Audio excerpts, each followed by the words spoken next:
Bon alors bonjour Gilles. Bonjour Yann. Content de pouvoir discuter un peu avec toi, notamment sur ton nouveau livre, ton nouvel ouvrage, la Hit 2. Alors, il y a eu du temps entre les deux ouvrages. Qu'est-ce qui a entraîné l'écriture de ce livre? Ben, on s'est rencontrés nous en 2014. Je crois C'est ça. je t'avais donné une entrevue qui avait été très bien relayée. J'ai eu un petit peu un coup de gueule. Je vous avais dit que l'élevage porcin avait niqué vos terres C'est en ça. Bretagne, à cause du lisier notamment. Écoute, il s'est passé 4 ans effectivement parce que j'ai donné 3 tournées. En fait, j'ai tourné quasiment pendant 3 ans. On a fait plus de 180 shows conférences. Donc, je fonctionne en indépendant avec Valérie. On est juste deux à bosser là-dessus. Donc ça nous a demandé beaucoup de temps, on a rencontré beaucoup de personnes.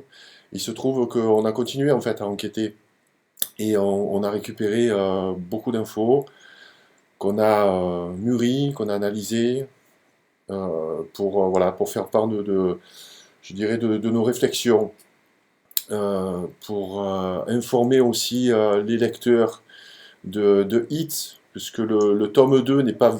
Enfin, je ne peux pas considérer ça comme une suite, parce qu'il peut se lire de façon indépendante, comme tu l'as constaté. Mais c'est des sujets en fait que je voulais amener à mes lecteurs parce que c'est des sujets en fait aujourd'hui qui me préoccupent. Donc je garde toujours le prisme de l'alimentation dans le tome 2, mais je vais au-delà parce que je parle des problèmes sociétaux, je parle de notre l'indépendance qu'on a perdue. Hein. Nous sommes aujourd'hui devenus des êtres dépendants, notamment par rapport à l'État et à d'autres fonctions. Donc ça c'était un sujet important aussi avec Nicole Delépine. Je pense que vous la connaissez parce que vous l'avez relayé sur votre site. Oui, on l'a relayé Ok. plusieurs fois, et puis elle intervenait sur TV Liberté également, souvent avec Élise Blaise Oui, sur différents sujets. Donc oui, c'était c'est vrai que l'émission Oxygène, je crois. Donc, ça, bon, pour ceux qui la connaissent pas, donc le docteur Nicole Delépine est une cancérologue qui est aujourd'hui à la retraite, qui a sa liberté de parole et qui a écrit des livres remarquables. Hein, Cancer, un fléau qui rapporte, Cancer, les bonnes questions à poser à votre cancérologue. Et ça, donc, j'avais rencontré, si tu veux, Nicole Delépine, je pense que c'était en 2015, parce que j'étais assez proche de Claire Sévrac. Et c'est Claire, en fait, qui m'avait parlé de Nicole Delépine, donc je m'étais intéressé à ça. Et comme tu sais que dans HIT, bon, je parlais de la problématique des cancers, parce que c'est l'alimentation, en fait, qui favorise le développement des cancers. Bon, ce n'est pas la seule cause, puisque le cancer sont des causes multifactorielles, mais c'est vraiment un sujet que je voulais présenter à mes lecteurs, puisqu'elle nous délivre quand même des informations importantes au niveau du traitement du cancer aujourd'hui en France. et alors dans ce livre, ce qui est donc tu as voulu faire un livre qui est assez long, mais qui au final, il y a beaucoup de portes d'accès déjà dans ce livre. Il y a une progression qui est intéressante d'ailleurs, parce que tu évoques en fait le cycle de la vie qui va qui inclut la mort, puisque la mort fait partie de la vie. Et en fait, tu as une progression en plusieurs parties, mais qui peuvent aussi, on peut aussi commencer par la fin, j'ai envie de dire. Alors peut-être que c'est pas ça que tu recherches, mais tu as voulu donner plusieurs clés, plusieurs portes d'entrée, j'ai l'impression, dans ton livre. Exactement. C'est vrai que j'avais travaillé déjà avec Valérie, on avait fait un effort particulier par rapport à la mise en page donc du premier, hein, de Hit. Ma formule, je dirais, j'écris sous forme de chroniques relativement courtes, qui font 3 voire 5 pages, et avec comme ça des sujets, des personnages, je dirais, que j'intègre dans le livre. Donc, sur le premier, c'était le professeur Pierre-Marie Martin qui nous présentait les perturbateurs endocriniens. Donc là, je laisse un petit peu plus de place avec une entrevue qui est quand même travaillée, condensée, parce que c'est des heures et des heures d'entrevue. C'est des parties d'ailleurs qui me créent le plus pas de problèmes, mais de travail. C'est pour synthétiser en fait les dires de Nicole Delépine, par exemple. On a parlé pendant des heures. Et donc j'ai synthétisé ça pour le présenter de façon, je dirais, simple au lecteur. Et je pars du constat suivant, c'est qu'aujourd'hui on a de plus en plus de mal à lire, on a de plus en plus de mal à trouver du temps, à se poser pour ouvrir un bouquin. Donc j'ai vraiment là travaillé encore plus sur le tome 2, sur la facilité de lecture. Donc il y a beaucoup de punchlines en fait dans le livre. Il y a il y a par exemple bon, une punchline, je pense qu'on va en parler parce que c'est vraiment, je pense aujourd'hui, le cœur du problème. C'est que Voilà, tu vois, ça c'est le type de punchline. Voilà, on vit dans une société toxique, une société, en fait, la société du spectacle, où on préfère donc se distraire plutôt que s'instruire. Tu vois, donc ça c'est vraiment le type de phrase qui peut être un tweet, quoi, tu vois.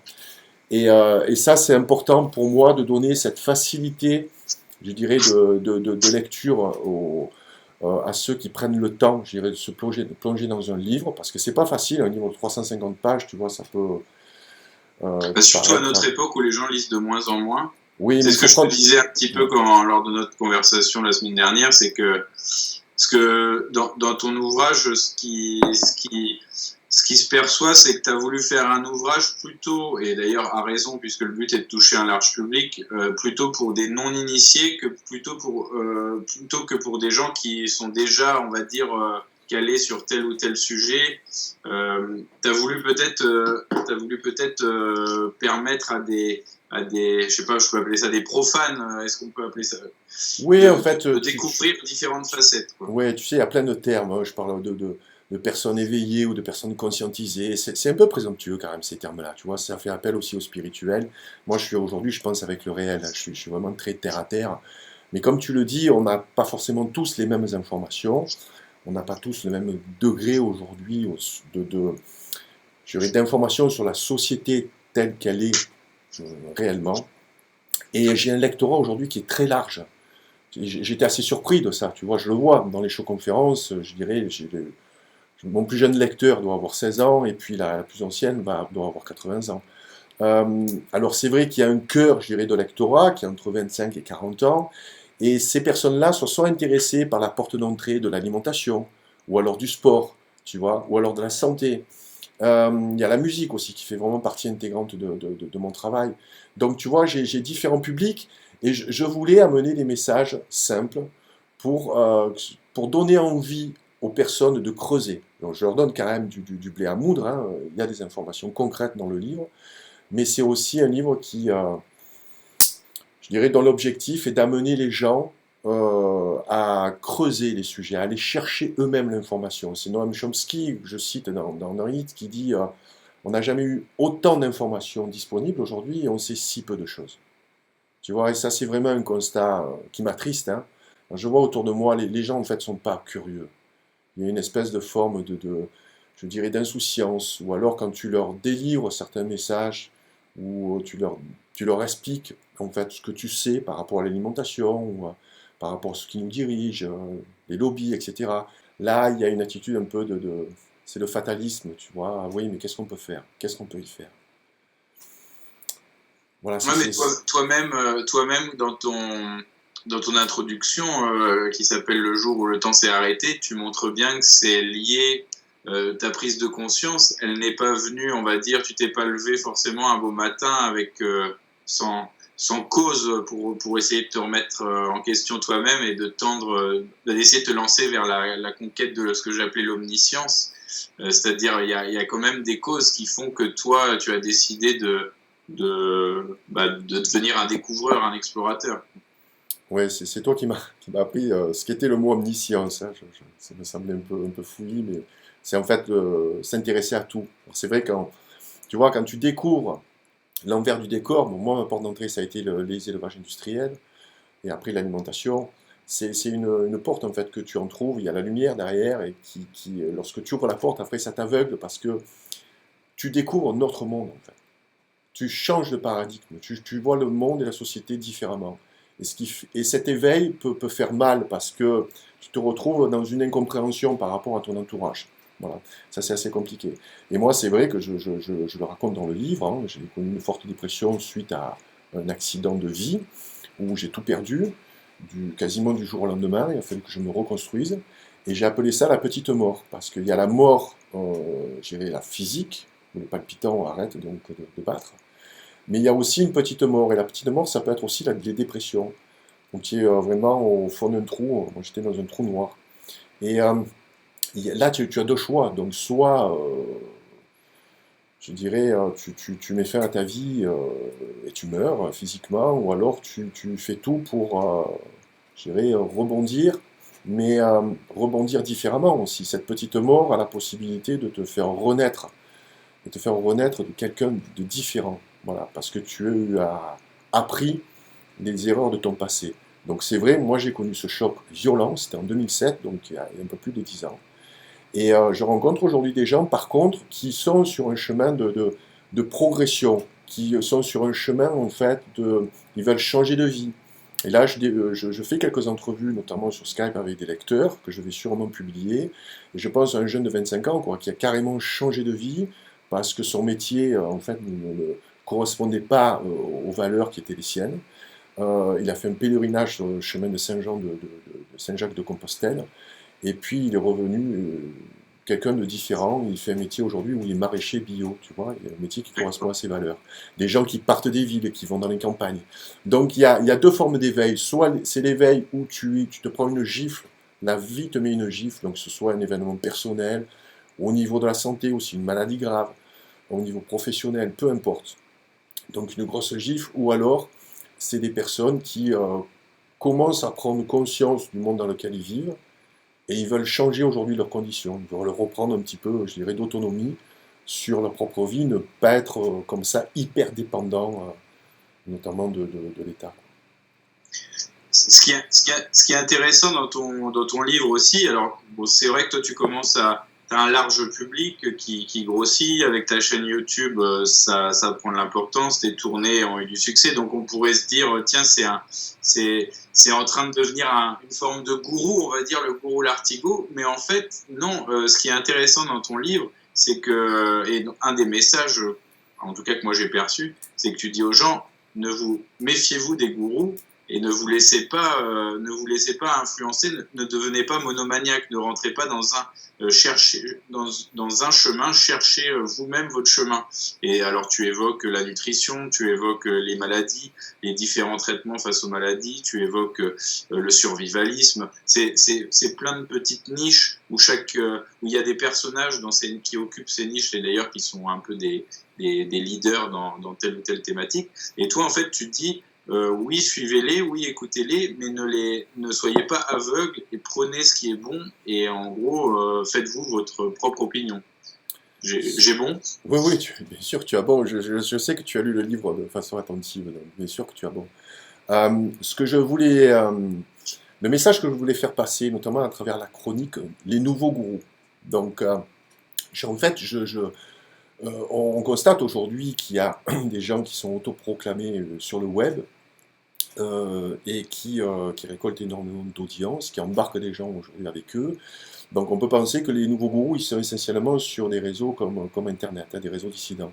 Mais il y a aussi les gourous qui à la télévision, tu sais, les experts qui sont adoubés, d'accord, par leur patron. Il faut savoir, je dirais, il faut savoir qui possède les médias. Il faut savoir que les médias sont subventionnés.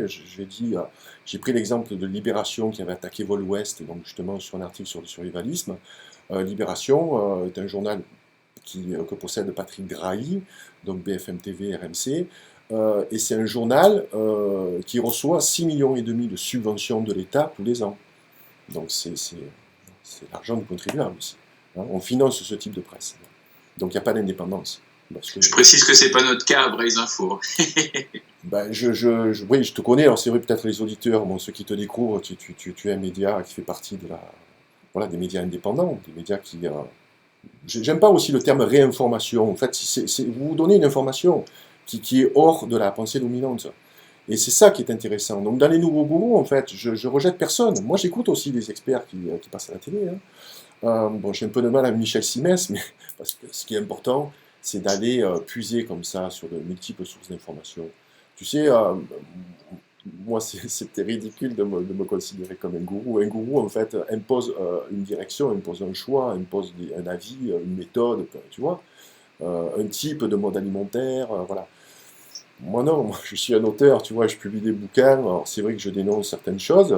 Moi, j'ai jamais été attaqué pour mes livres. Je dénonce, ce sont des faits que l'on peut, voilà. Et puis chacun est libre aujourd'hui, quoique je ne sais pas si ça va durer, bon, d'exprimer sa propre opinion.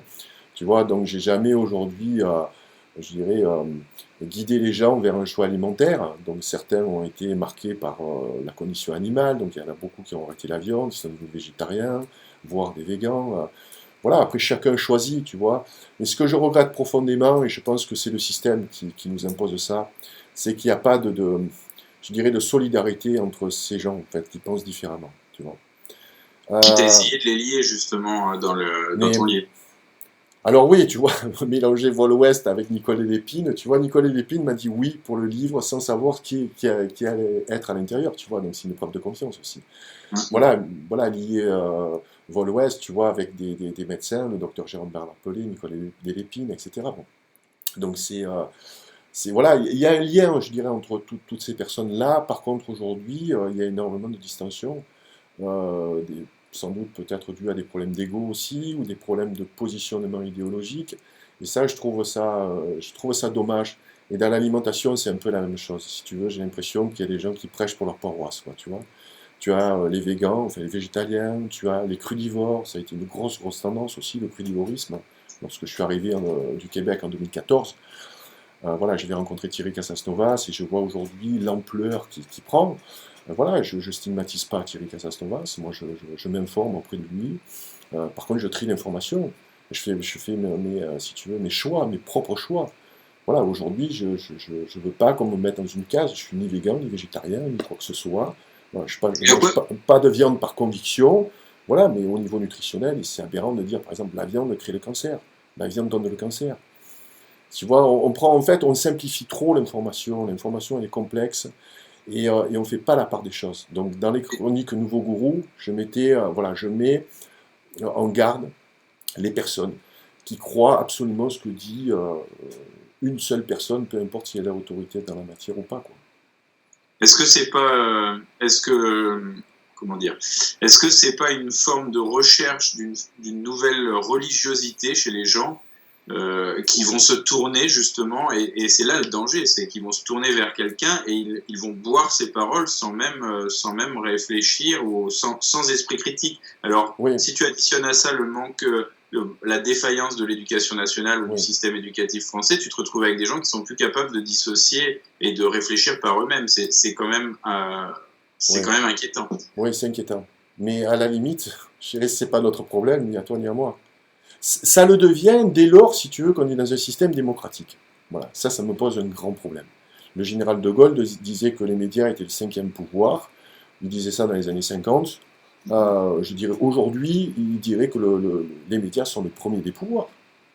Je dirais, c'est pas anodin que les plus riches, les gens les plus influents achètent des médias.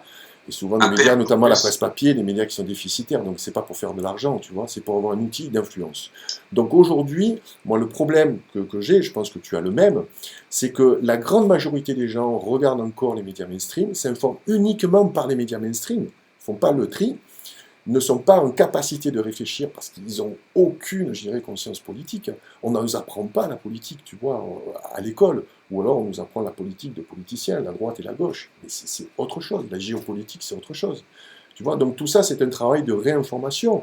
Après, si les gens ne peuvent pas, ne sont plus en mesure, je dirais, de réfléchir parce qu'ils se distraient au lieu de s'instruire, c'est le travail peut-être que nous faisons, je dirais, toi et moi, tu vois, d'essayer, non pas de convaincre, mais de transmettre une autre information. Après, les gens, bon, tu peux pas, je dirais, interagir à leur place. Alors, très intéressant pour recentrer sur ton ouvrage, lors de tes entretiens avec Nicole Delépine, quelque chose de très intéressant, c'est que tu mets en garde contre le tout alternatif, on va dire, et contre le rejet total et d'ailleurs Nicole Delépine le fait aussi, contre le rejet total de la médecine traditionnelle. Et c'est intéressant, je trouve, venant de la plume de quelqu'un qui est considéré aussi comme un dissident, c'est intéressant cette mise en garde parce que à une époque où il y a des débats sur les vaccins, sur les cancers, sur la façon de les traiter, ça relativise un peu les choses et ça permet là aussi de ne pas foncer tête baissée dans des choses qui peuvent au final s'avérer dangereuses, et tu l'expliques. Ouais, je vois, ça, c'était un message vraiment très important que j'avais. Et je me pressais en fait de sortir le deuxième tome pour préciser ma pensée, quoi. C'est vrai qu'en 2014, il y a eu un courant très très fort, donc notamment dans le crudivorisme, le véganisme, etc. Prise de conscience au niveau alimentaire, donc directement lié à la santé.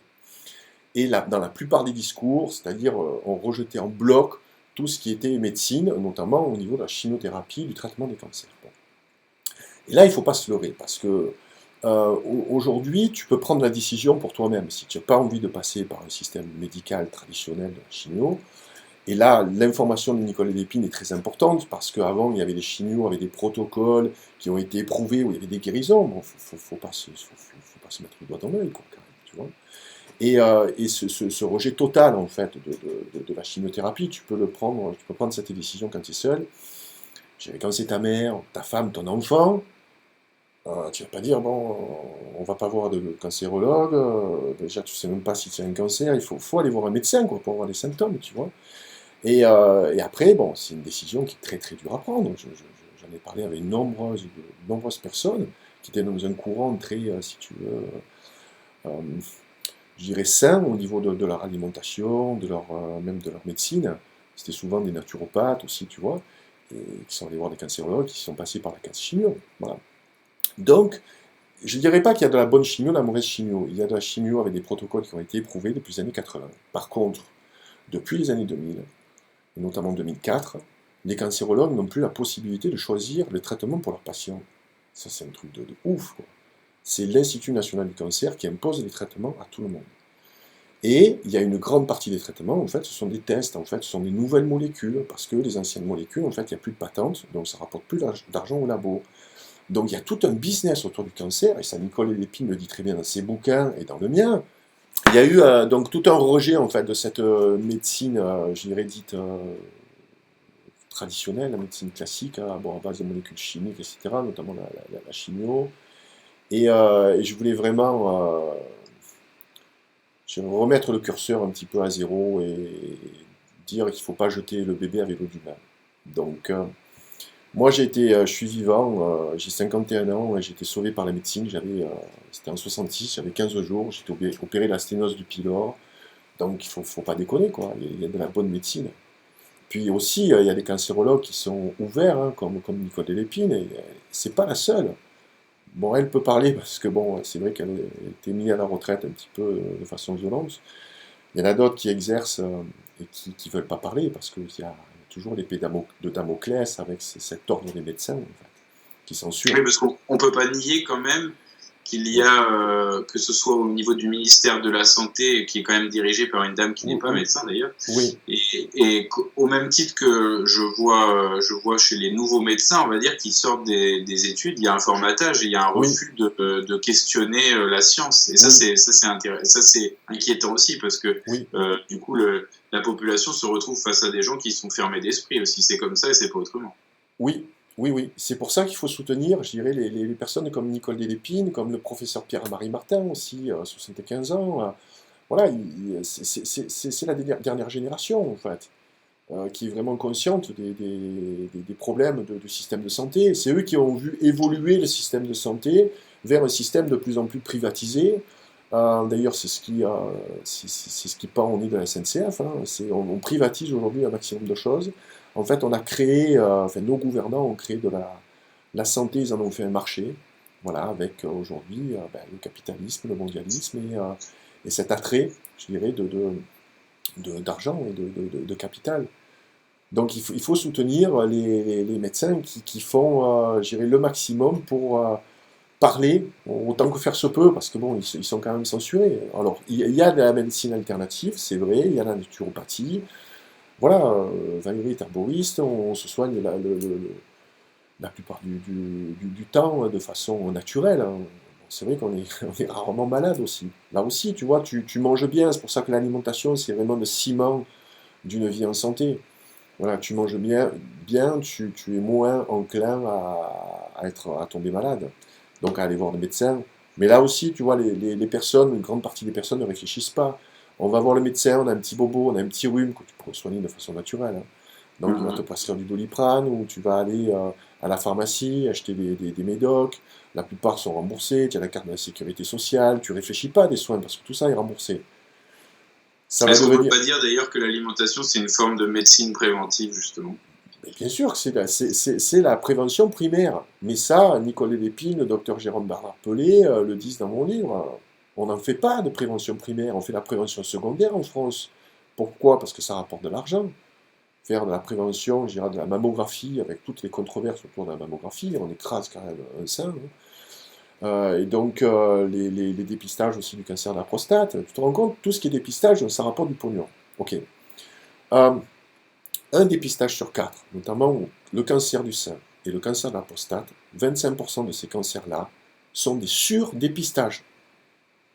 Oui, c'est ce qu'elle dit. Ok, Ouais. voilà. Donc ça, c'est violent, tu vois, je vais te dire, les gens qui poussent comme ça à faire du surdépistage.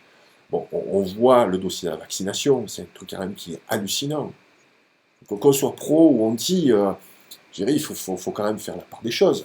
Elle a imposé quand même, parce que c'est le ministre de la Santé qui a imposé à nos députés, à l'Assemblée nationale, parce que est-ce que tu crois que les députés sont plus compétents que toi ou moi à décider si les vaccins sont performants ou pas, en imposer 11?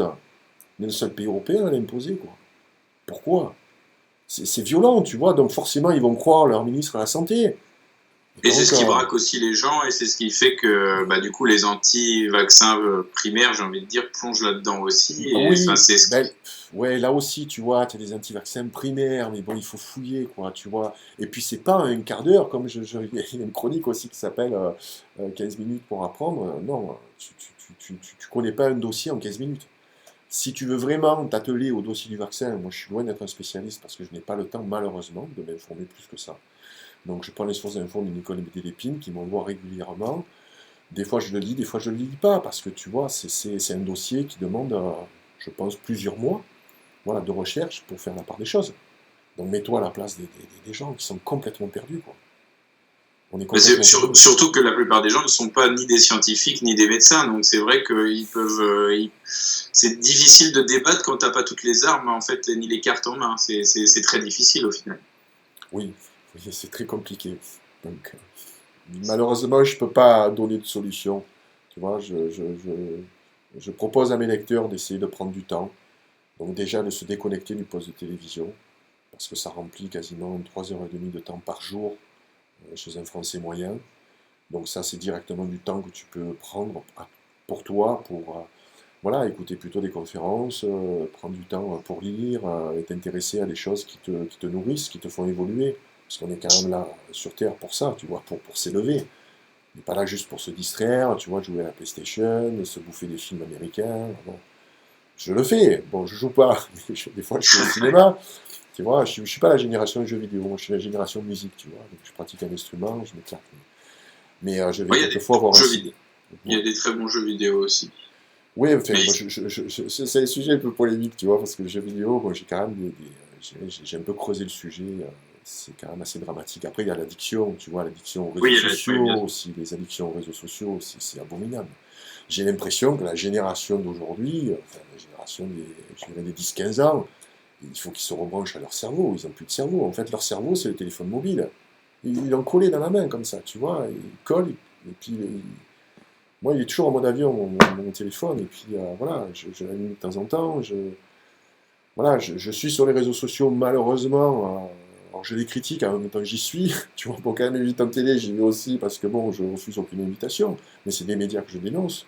Mais je ne peux pas faire Mhm. autrement, notamment au niveau des réseaux sociaux, au niveau de YouTube et de ton site web, c'est la même chose. Oui, bien Sinon, sûr. on disparaît, tu vois. Donc, en même Oui, temps, il y a il une faut. forme de dépendance à la matrice qui Mais, est certaine. mais oui, mais tu peux pas combattre un système en étant à l'extérieur. C'est complètement utopique.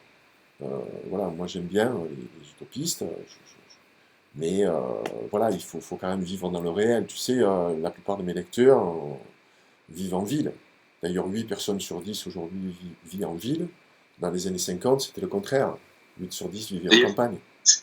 D'ailleurs, Ouais. je sais plus si tu as participé ou pas, mais on va basculer là-dessus après sur le, parce que j'ai parlé l'autre jour du salon du survivalisme qui s'est déroulé à Mhm. Paris récemment. Je sais pas si tu y as été, mais je trouvais que faire le salon du survivalisme à Paris dans un quartier en plus qui n'est pas le plus beau quartier parisien, ça me semblait être une petite contradiction avec le principe même du survivalisme qui serait justement d'éviter ces lieux-là.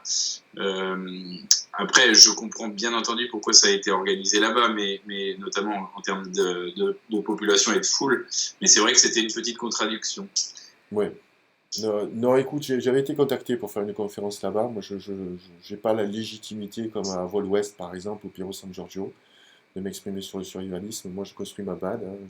Je crois que tu es dans le même cheminement aussi, quoi. Voilà, on est petits survivalistes amateurs. En fait, on apprend, voilà, on place des choses au quotidien. Mais voilà, et puis je suis pas contre les salons, si tu veux, mais on voit que c'est un aspect aussi de mode, hein, de branchitude. C'est bien de réunir des gens qui sont autour d'une même passion, et il y a beaucoup de gens qui se sont rencontrés là-bas, c'est une très bonne chose. Moi, malheureusement, j'ai vécu un an enfermé chez moi à écrire, je suis devenu un peu agoraphobe. Je me réacclimate, si tu veux, à la société, hein. Voilà, je ressors un petit peu, ben, je donne des entrevues, j'ai ma petite chaîne YouTube où je fais des vidéos dans la voiture, je suis tranquille, personne ne m'emmerde. Mais voilà, j'ai un peu de mal aujourd'hui d'aller dans des endroits comme ça, tu vois. Mais bon, après, c'est un choix personnel. Moi, j'ai pas d'avis sur le salon du survivalisme. Ceux qui ont participé, il y a beaucoup de très bons retours. Après, c'est vrai, c'est pas le salon du body fitness, tu vois. C'est peut-être 10 fois plus gros, il y a plus de musique et il y a plus de pin-up, tu vois, un peu dénudé. Bon, voilà, c'est pas le même, c'est pas le même type de salon. Donc, Pour, voilà. pour, pour, euh, pour recentrer sur ton livre, il y a, on a évoqué la santé et en fait, dans ton premier ouvrage là, que j'ai sous les yeux, bon, c'était essentiellement axé sur l'alimentation et aussi sur les modes d'élevage des animaux, sur les modes de production. Et là, dans ton deuxième ouvrage, tu reparles de l'alimentation, mais plus de façon ciblée, c'est-à-dire je vois un chapitre sur les protéines, un chapitre sur la vitamine, sur telle ou telle vitamine. En fait, tu as voulu répondre ou proposer tout du moins des pistes sur les débats qui font polémique sur l'alimentation, c'est ça? On Oui, va surtout dire sur par exemple surtout sur le quel- végétal. Oui, j'ai voulu rétablir, si tu veux, la vérité, enfin les vérités, si tant est qu'il y en ait, mais surtout les préjugés liés au végétarisme ou au végétalisme. C'est quand même le cœur de, je dirais, de mon travail. Et il y a tellement aujourd'hui de gens comme des Michel Simès, Cohen, etc., qui flinguent en fait le végétarisme. Et pour moi, je comprends pas, tu vois. En France, quand même, on est un des pays avec l'Allemagne leader en Europe, ok? Il y a 4% de végétariens. Il y a 10% qui sont en Angleterre, 10% qui sont en Italie aussi. Tu vois, on est très très en retard par rapport à ça. On sait, puis le docteur Jérôme Bernard Pelé, c'est le spécialiste de l'alimentation végétarienne et végétalienne. C'est-à-dire, c'est un médecin généraliste, c'est spécialisé dans la nutrition et dans ce type aussi de nutrition. Et il s'est bouffé toutes les études sur le sujet, donc il est bien plus compétent que n'importe quel Simès ou Cohen, tu vois, qui eux vont juste prendre des préjugés ou juste certaines études, tu vois, qui sont ciblées, tu vois. Notamment, il y a une dernière étude, bon, je peux en parler, parce que je me suis posé la question, tu vois. La dépression serait liée au végétarisme. Waouh! Et puis donc Simès était à l'antenne, je crois, d'Europe 1 ou France Info, je crois, enfin voilà. Et il balance cette étude en rigolant, tu vois. Donc voilà, si vous êtes déprimé, vous êtes végétarien, c'est normal que vous soyez déprimé et tout. Dans cette étude, ils ont pris 10 000 personnes, déjà 10 000 anglais. Donc voilà, on sait que la dépression aussi est liée aussi à l'ensoleillement et au manque de vitamine D, bon, qui n'a rien à voir avec l'alimentation, mais bon. Donc l'étude, c'est 10 000 personnes, et il y a à peine, je crois, 500 végétariens.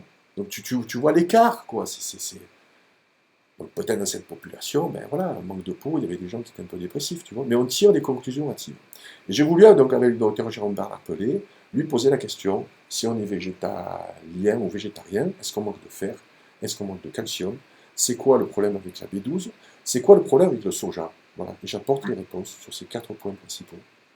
Alors Voilà, sur le soja, c'est étayé. intéressant d'ailleurs parce que là pour le coup, j'ai appris quelque chose aussi avec le docteur Bernard Pelé. Là, c'est moi j'étais persuadé que le soja avait notamment des aspects nocifs sur le côté pour les garçons notamment que ça avec les oestrogènes, si je me trompe pas, Ouais. ça pouvait les féminiser un peu. Ouais, d'ailleurs, tu vois, j'ai une poitrine assez prédominante, mais Oui. bon, c'est des pectoraux, c'est du muscle, là, c'est pas des mamelons. Ouais, c'est des trucs. Ça fait partie, voilà, des légendes urbaines. Voilà. Donc c'est vrai qu'il y a peut-être certaines études qui sont aussi manipulées. Parce que la plupart des études, en fait, ils le font sur du soja OGM déjà. D'accord. Donc le soja OGM, voilà, c'est café de pesticides. Il y a du bon soja, du mauvais soja. Tout ce qui est source bio, voilà, c'est du bon soja. Et il n'y a aucune en fait, étude dans toute la littérature scientifique, il n'y a aucune étude qui prouve une quelconque nocivité du soja par rapport à la santé humaine. Le soja empêche la récidive aussi ou favorise une meilleure protection par rapport à la récidive de cancer du sein.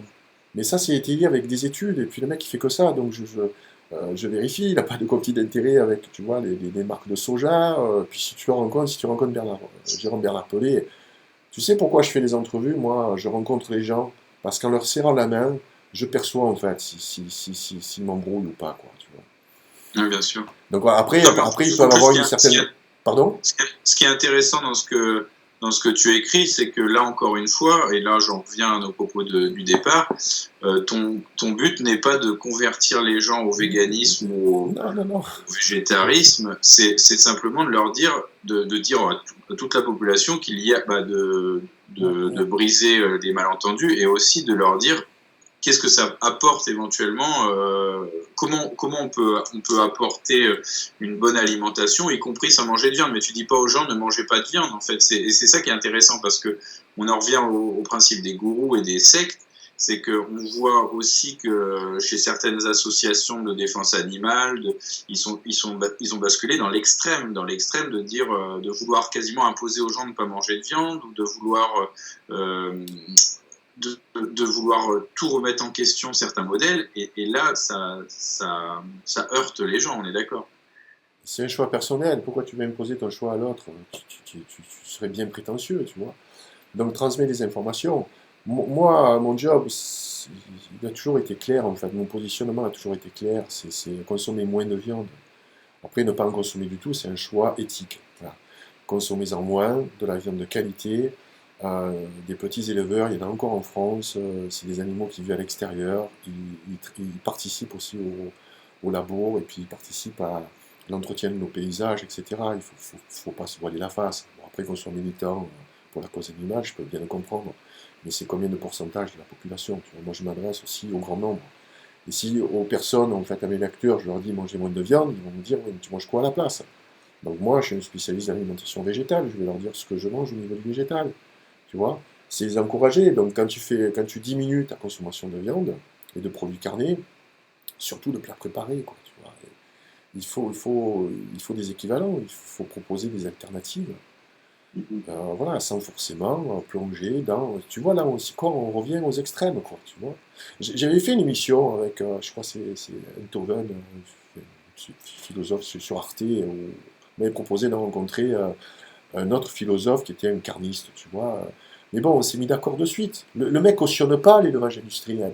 Donc, si tu cautionnes pas l'élevage industriel, excuse-moi, tu pourrais manger la viande tous les jours. Voilà, il faut que tu aies de gros revenus.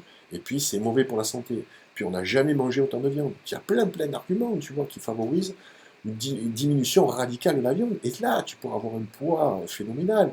Parce que beaucoup de gens sont intéressés par ça. D'ailleurs, lorsqu'il y a eu le scandale du veau aux hormones, tu crois, le veau aux Oui. hormones, je crois, c'est dans les années 80, je ne sais pas si tu l'as connu, mais il y a eu le marché du veau s'est effondré, quoi, tu vois.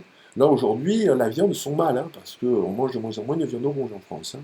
Donc c'est peut-être dû à un travail, je dirais, de nombreuses personnes.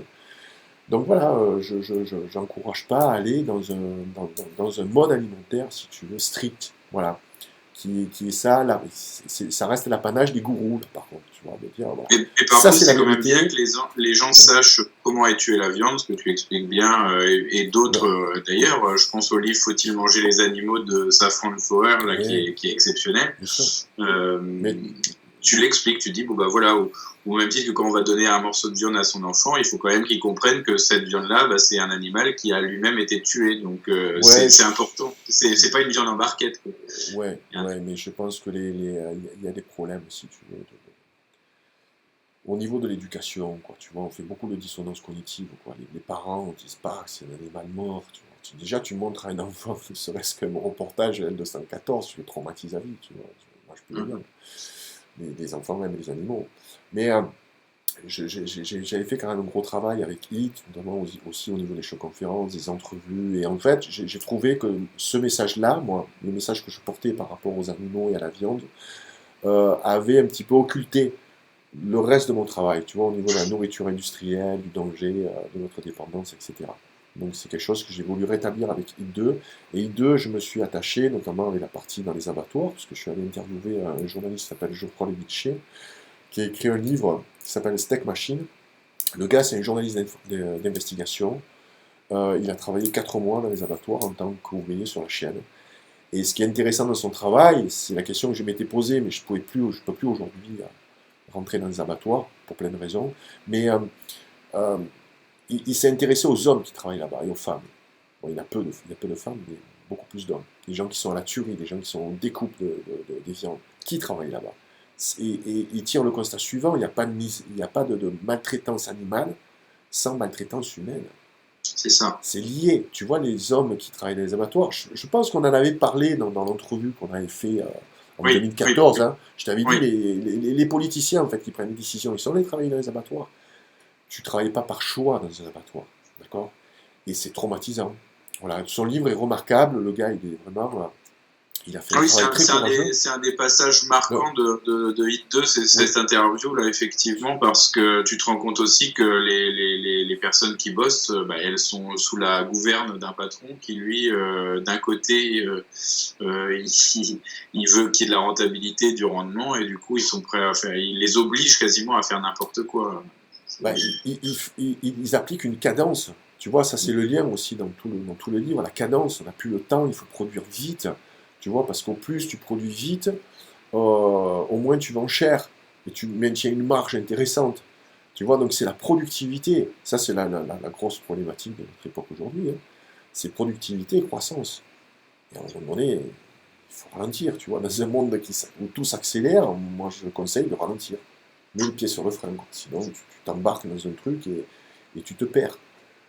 Et après, Du coup, ça me fait bondir sur la partie un peu plus rock'n'roll, on va dire, et qui est intéressante aussi parce que donc tu vas voir des membres de groupes bah, de la musique qui te branche, hein, c'est-à-dire le heavy metal, et puis en fait tu les interroges et ce qui est marrant, c'est qu'on a l'impression, et pas que à travers ton exemple d'ailleurs, mais à travers d'autres, que y compris au sein d'un courant musical qui était très sex, drugs and rock and roll, on va dire, c'est en train de devenir. Il y en a beaucoup qui empruntent des voix type vegan, type pas d'alcool, type straight edge, type. Alors que le straight edge c'était pas très développé. Il y a eu quelques groupes phares du straight edge, oui, mais oui. c'était pas très développé. Et là, j'ai l'impression que ça se généralise comme si c'était un effet de mode, y compris chez les contestataires du Ouais. système. Je pense que c'est notre manière aujourd'hui de contester le système, tu vois. Bon, il y a plusieurs problématiques. C'est des gens comme Alice Cooper qui ont plus de 60 ans, c'est sûr. Je ne sais pas s'il a 70 ans, mais bon. Donc il fait partie de la génération de mon père. Et ces gens-là ont arrêté l'alcool très, très, très tôt, tu vois, parce qu'ils ont connu tous ces abus. Et les abus, c'est les années 70. Hein. Donc c'est les meilleures années au niveau de la musique. Hein. Je ne sais pas si c'est un rapport, mais en tout cas, ils se sont tous arrêtés, tu vois, Aerosmith, j'ai rencontré Kiss, Motley Crue, etc. Et puis, il y a un musicien pour moi qui est un génie aujourd'hui de la musique, pas que métal, hein, il s'appelle Devin Townsend, c'est un Canadien. Je l'avais déjà interviewé dans Hit parce qu'il était végétarien, il avait fait son coming out végétarien en fait, avec moi, enfin, en me révélant cet aspect-là donc, dans une interview pour Heavy Metal Food. Et lorsque je le revois régulièrement, parce qu'il vient en concert, il fait des tournées mondiales, et la dernière fois je l'avais vu donc à Marseille. Et puis il m'a fait part de sa réflexion philosophique qui est extraordinaire sur la relation avec l'autre. Tu vois, il me dit aujourd'hui, tu peux pas être, je dirais, un jardinier dans une zone de combat, il vaut mieux être un guerrier dans ton potager, quoi, tu vois. Il a cette notion en fait du tout, enfin, que tout est connecté. Il dit le problème aujourd'hui, c'est l'individualisme. Les gens ont conscience uniquement de leur propre, si tu veux, environnement, leur propre corps, mais ce monde-là s'arrête à eux. Tu vois, ils n'ont plus cette ouverture avec les autres. Et c'est une interview vraiment qui me tient à cœur parce que on montre aussi tout un aspect de relation ouais, spirituelle hein, avec le monde.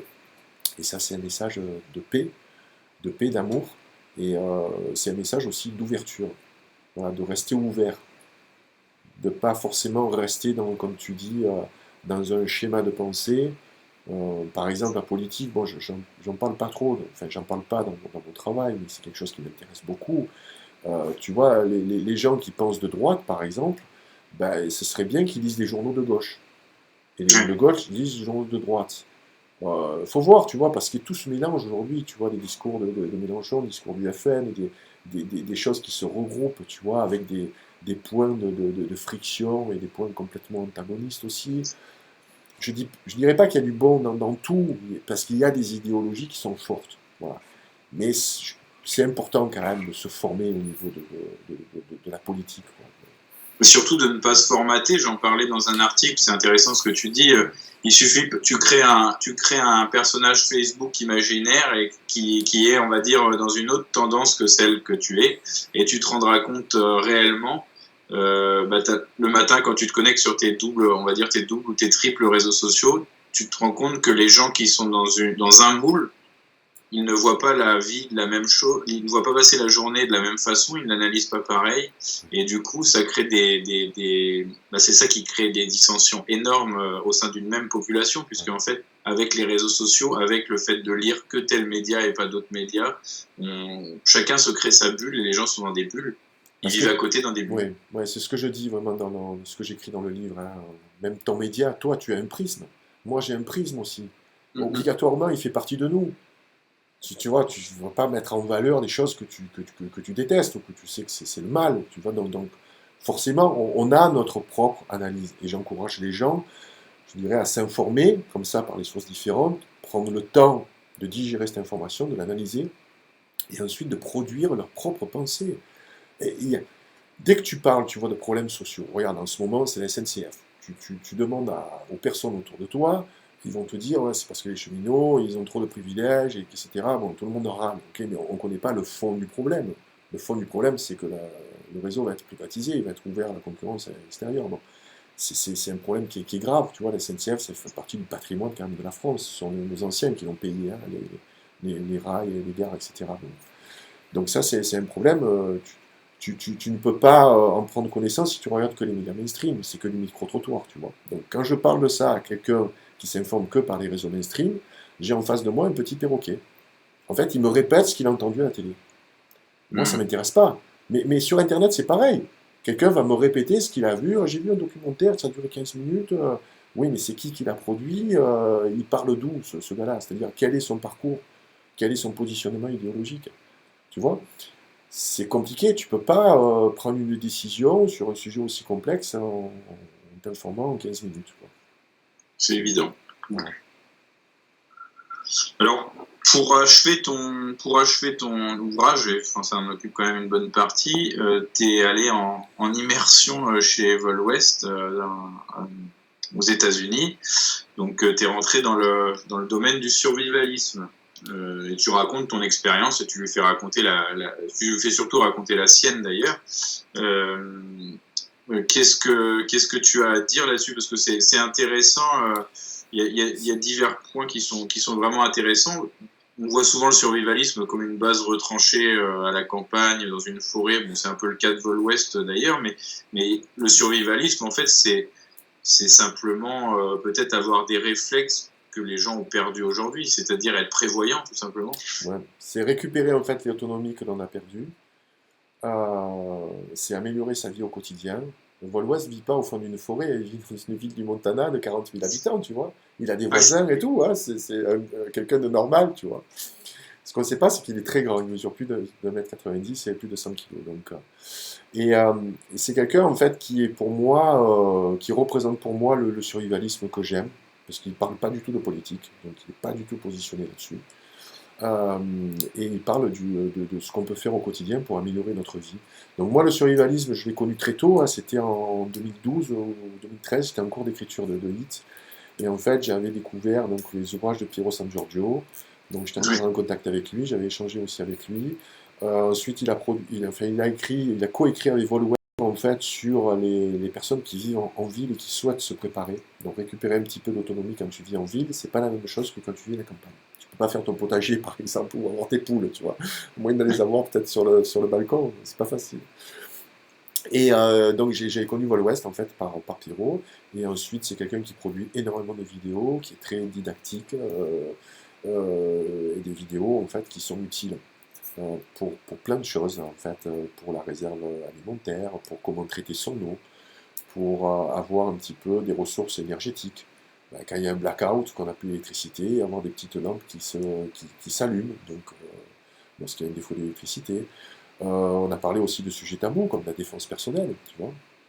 Aujourd'hui, qui peut se défendre? Alors c'est vrai que, bon, lui, bon, il est dans un état qui autorise le port d'armes, hein, donc j'ai pas parlé en fait de cette problématique du port d'armes, mais j'ai parlé de la problématique qu'on a en France, puisqu'en France, en fait, ben, tu peux te faire agresser, hein, mais tu n'as pas le droit de te défendre, limite, parce que tu n'as rien pour te défendre.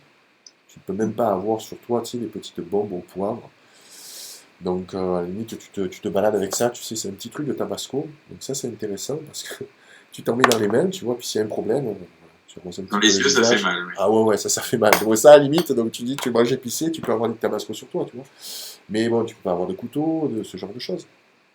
Alors, c'était voilà, des domaines qui m'intéressaient depuis le début. Moi, j'ai vécu vraiment très isolé avec Valérie pour l'écriture de livres, 2 ans dans les bois.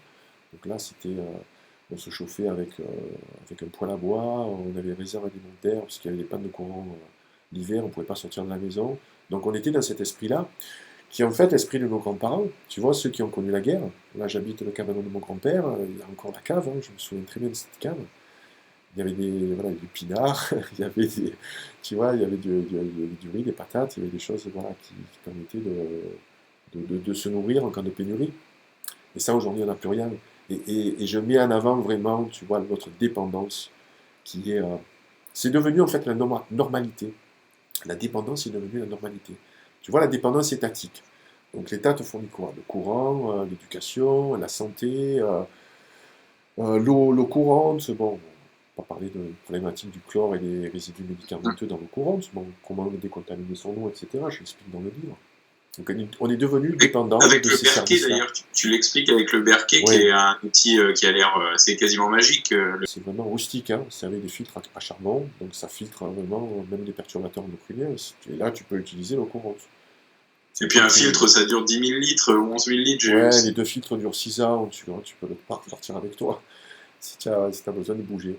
Donc voilà, cette dépendance, pour moi, là, j'ai vraiment pris conscience. Tu vois, tu es malade, ben, tu vas chez un docteur, tu vas chez un médecin, tu vas au pharmacien, etc. Tu es dépendant des services. Et lorsqu'il y a une rupture de la normalité, et là, par exemple, Ron West explique ce qui s'est passé en À la 2012 à New Nouvelle-Orléans. York. Ah, voilà, les gens qui restent bloqués dans les tours, avec plus de cash, tu vois, tu vas avec ta petite morceau plastique, la carte de crédit Gold ou Platinum, et tu vas, t'as pas d'argent. Puis Volwest me parle voilà, de cette réserve, en fait, ils appellent ça des fonds d'urgence, avoir toujours du liquide chez soi. Nos grands-parents avaient le bas de laine, tu vois, nous on se dit, bah, pourquoi on va à la machine, tu vois, à cash. Regarde ce qui s'est passé en Grèce, hein. Dans plusieurs semaines, ils n'ont plus accès à du liquide, hein. Ok. Donc tout ça, pour moi, c'est tellement cohérent, tellement naturel. C'est même pas anxiogène, tu vois. Parce que moi, je prends du plaisir, tu vois, quand je vais faire des courses, ce que j'achète le plus souvent, ben, je vais le prendre en double. Parce que je vais avoir une réserve chez moi. Donc, quand je prends le Et dernier, ben, j'en rachète, tu vois. C'est- paradoxalement, sur cet aspect-là, je, c'est un paradoxe, mais en fait, les villes sont beaucoup moins, les habitants des villes sont beaucoup moins près que les habitants des campagnes, alors qu'il y a moins de, oui, il y a moins de magasins, il y a moins de distributeurs, il y a moins de tout ce que tu veux dans les campagnes, mais en même temps, là, je vois la dernière pénurie d'essence qu'il y a eu. En Bretagne, les grandes villes ont été touchées. Nous, il y a eu de l'essence en continu dans les stations parce que les gens se sont pas rués sur les stations dans la campagne. ouais. C'est pour ça que je vis en campagne. Mais c'est vrai que les problématiques en ville sont très fortes. Mais c'est vrai qu'on n'a pas ce réflexe parce qu'il y a toujours un petit épicier qui est ouvert, tu vois. Puis bon, les appartements sont de plus en plus petits, les loyers de plus en plus chers, et il te faut de la place, tu vois, rien que pour stocker de l'eau. Si tu prends 4 litres par jour et tu as une semaine de réserve, ça fait beaucoup si tu es 4 à la maison, tu vois. Donc c'est vrai que les personnes qui sont en ville sont moins préparées. Quoique j'espère que mes lecteurs, en fait, commencent déjà à se préparer, parce que voilà, c'est un message que je voulais vraiment faire passer, tout comme celui de Nicole Delépine, quoi.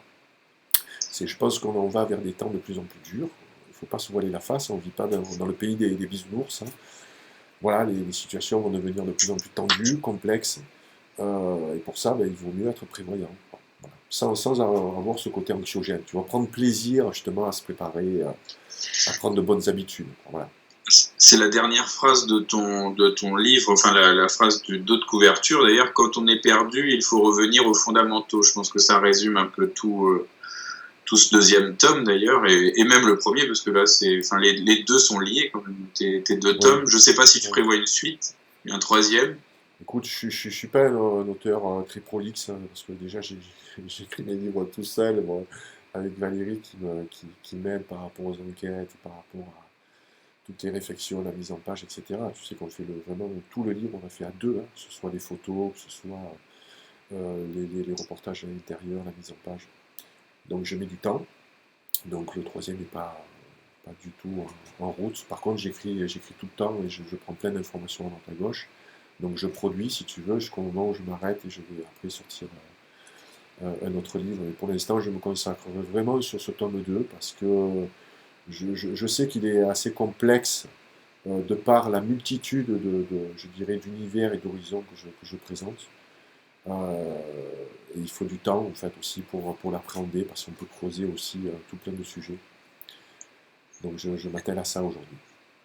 Est-ce que nos lecteurs, nos internautes auront le plaisir d'assister à une conférence prochainement en Bretagne où c'est pas dans les tablettes? Bah, tu sais que la Bretagne, moi je ne te l'ai jamais caché, hein, c'est une de nos terres et de nos régions en fait privilégiées. Voilà. Je me suis marié à Fouesnant. Voilà, on est très attaché à la Bretagne et donc j'ai qu'une envie, c'est de revenir. Donc je l'ai expliqué plusieurs fois pourquoi en fait je partais pas, parce qu'aujourd'hui on a une chienne qui est très âgée, qui a 16 ans, qu'on avait sauvée d'un refuge, et on l'accompagne en fait sur sa fin de vie. Et donc je ne peux pas aujourd'hui voilà, quitter la maison. C'est pour ça que je produis un peu plus de vidéos. Voilà, dès qu'il sera temps, je dirais, je repartirai en tournée. Après, sous quelle forme, je ne sais pas. Si c'est une conférence simple, si c'est un show conférence, si c'est une autre forme. J'aime bien être créatif, si tu veux, dans ce que je propose. J'arrive pas juste voilà, avec un verre d'eau et je m'assois derrière une chaise. Il me faut autre chose, il me faut un contexte différent et j'aime amener les gens à se distraire tout en s'instruisant. Donc, Et si tu avais, pour finir cette discussion, si tu avais un message d'optimisme et d'espoir pour les gens, ce serait lequel? ben, on est tous, je dirais tous maîtres de ses choix. Et ben, faut savoir faire les bons choix. Donc définir ses priorités. Déjà se poser des questions. Après, on peut faire des choses au niveau individuel, au niveau de sa cellule familiale, au niveau de son entourage proche. On peut avoir des liens aussi virtuels. Nous, on s'est rencontrés une fois, hein, c'est pas vu, mais bon, on est toujours en contact, tu vois. Donc, on a la possibilité aussi, avec ce type de médias, d'être en contact avec des gens qui sont éloignés. Et c'est de se créer, en fait, son clan. Comme on dit à Vol Ouest, on a une famille, en fait, de sang. Quelquefois, il y a des incompréhensions, où les familles sont un petit peu éclatées. Et je pense qu'on peut créer une famille d'esprit, une famille de cœur, un clan, des personnes en fait qui nous apportent quelque chose, qui nous nourrissent. Et consolider ça au niveau local. Je crois beaucoup au local, parce que si les choses tournent mal, il faut être en accord aujourd'hui avec les gens qui nous entourent. Donc nos voisins, nos proches, voilà, il faut s'entraider, il faut commencer à y réfléchir et à se préparer. Donc c'est ça le message d'espoir, on peut toujours faire quelque chose. Bon, on n'a pas accès aujourd'hui au haut du panier, hein, ceux qui nous gouvernent, ceux qui nous imposent des lois. Après, est-ce qu'il faut soutenir comme ça des événements, enfin des grèves nationales comme la SNCF? Il faut savoir que mai 68, quand même, ça a été une révolution du monde ouvrier. C'est pas qu'une révolution d'étudiantes libertaires. Mais on peut encore agir, voilà, individuellement. Merci Gilles. Merci Yann, à bientôt.